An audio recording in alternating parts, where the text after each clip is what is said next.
Having a look at the stages of the light-dependent reaction of photosynthesis today.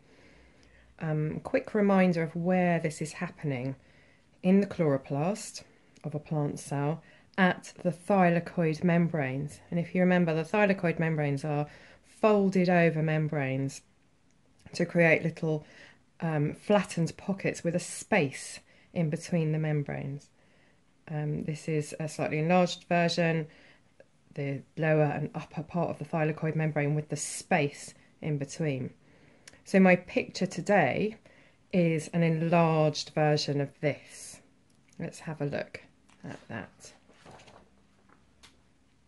So here is the lower part of the thylakoid membrane, and here is the upper part. I haven't drawn in the detail of the phospholipid bilayer.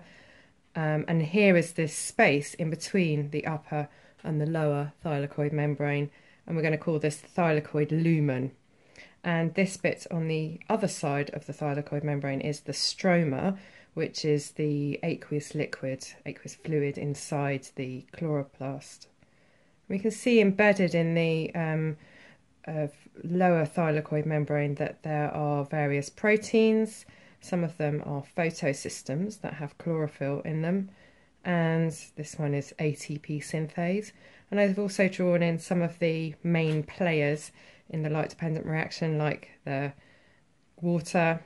There's some ADP and phosphate here, inorganic phosphate, and an NADP molecule. Okay, so let's have a think about what kick-starts this reaction.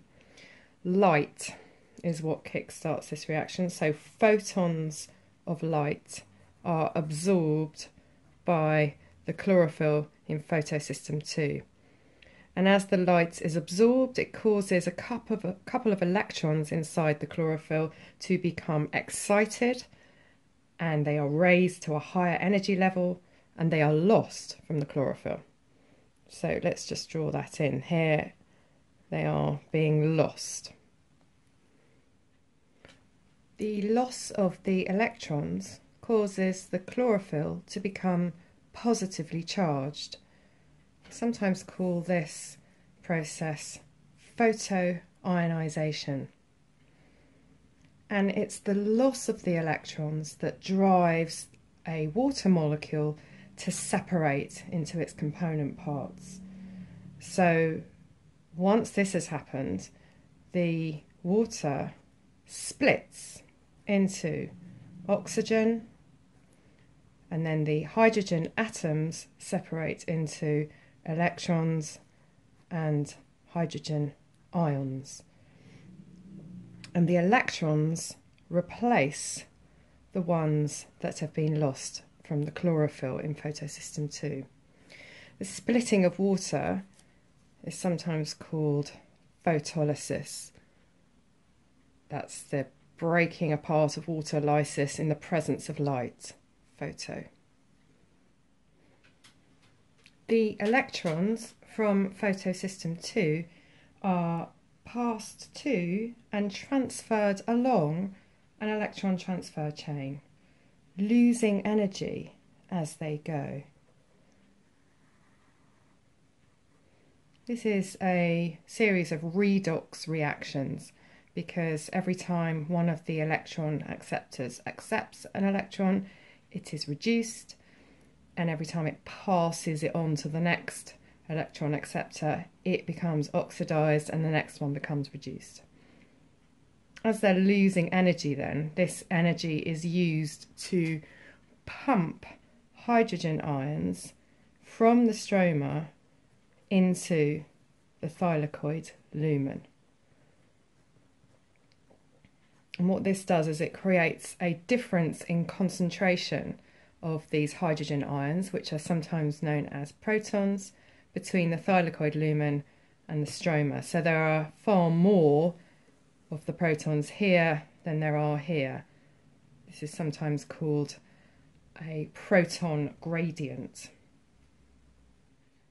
And because there are more protons here than there are here, when they encounter a hydrogen ion channel, they will diffuse through it. Now, ATP synthase is a hydrogen ion channel, and when the hydrogen ions diffuse through ATP synthase, it generates enough energy to synthesize ATP, which from ADP, an inorganic phosphate.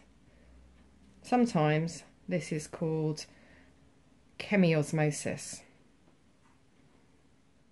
And then, not forgetting, this chlorophyll in photosystem 1 also absorbs light, and the same kind of thing happens as before.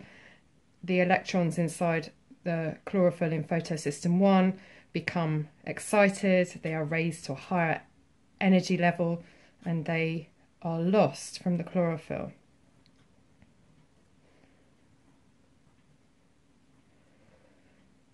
The electrons that have been passed from the chlorophyll in photosystem 2 then replace those that have been lost from this chlorophyll.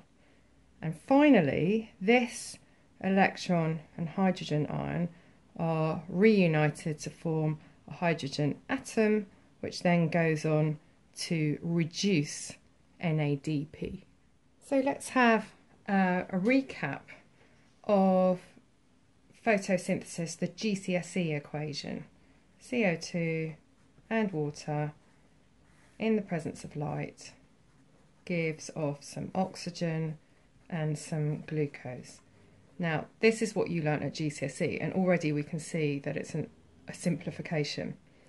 Let's see which of these components have been covered in the first stage of photosynthesis, the light-dependent reaction. We have some water, which underwent separation.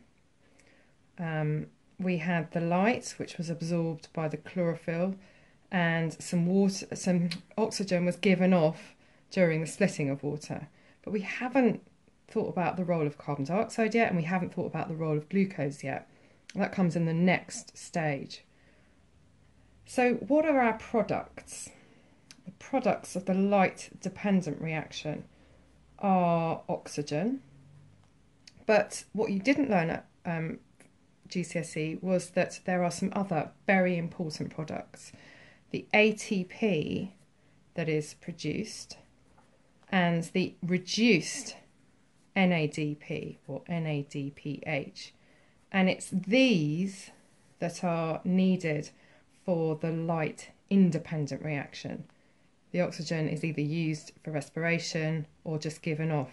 It's these that will be used for the next stage of photosynthesis and help to fix the carbon in the carbon dioxide into glucose. By summarising the stages, do you remember the first thing that happens was the chlorophyll absorbs light, causes it to lose 2 electrons, and they're lost because they become excited, they're raised to a higher energy level.